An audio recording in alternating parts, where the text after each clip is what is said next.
Baik, Assalamualaikum warahmatullahi wabarakatuh. Kenalkan, nama saya Ferdian Musugandi, NIM 232110121. Saya dari kelas D sore dan prodi Teknologi Informasi.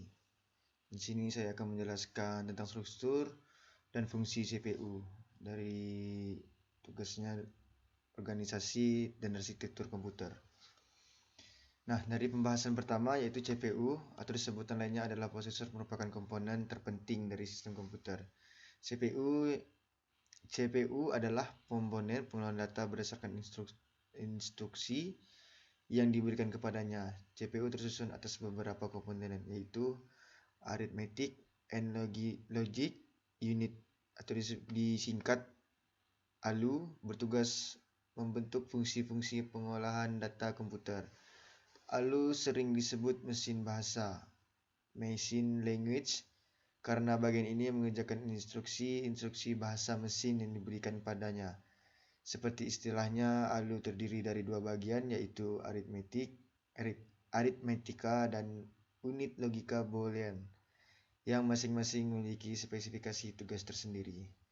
Nah, kontrol unit bertugas mengontrol operasi CPU dan secara keseluruhan mengontrol komputer sehingga terjadi sinkronisasi kerja antar komponen dan menjalankan fungsi-fungsi operasinya. Nah, register adalah media penyimpanan internal CPU yang digunakan saat proses pengolahan data. Memori ini bersifat sementara, biasanya digunakan untuk menyimpan data saat diolah ataupun data untuk pengolahan selanjutnya. Nah, ada yang terakhir yaitu CPU interconnection. CPU interconnection adalah sistem koneksi dan bus menghubungkan komponen internal CPU, yaitu ALU, unit control dan register, dan juga dengan bus-bus eksternal CPU yang menghubungkan dengan sistem lainnya, seperti memori utama, piranti, masukan atau keluaran. Nah, fungsi CPU. CPU berfungsi seperti kalkulator, hanya saja CPU jauh lebih kuat daya pemrosesannya. Fungsi utama dari CPU adalah melakukan operasi aritmetika dan logika terhadap data yang diambil dari memori atau dari informasi yang dimasukkan melalui beberapa perangkat keras, seperti papan ketik, pemindai, tuas kontrol, maupun tektikus. CPU dikontrol menggunakan sekumpul instruksi perangkat lunak komputer. Perangkat lunak tersebut dapat dijalankan oleh CPU dengan membacaannya dari media penyimpanan, seperti cakram keras, disket, cakram padat, maupun pita perekam.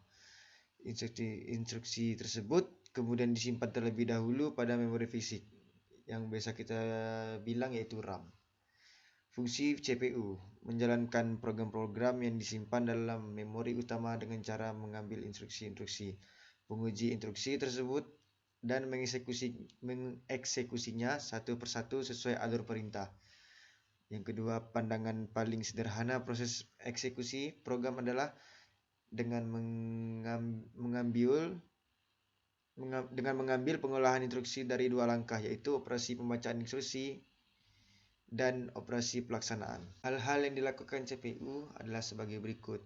Nah, yang saya ketahui ada 5, yaitu fetch instruction, pengambilan instruksi, yaitu CPU membaca instruksi dan memori.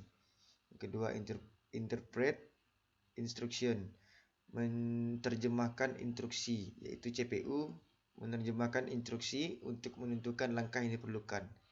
Yang ketiga, fetch data, mengambil data, yaitu eksekusi instruksi yang mungkin memerlukan pembacaan data dari memori data atau dari modul.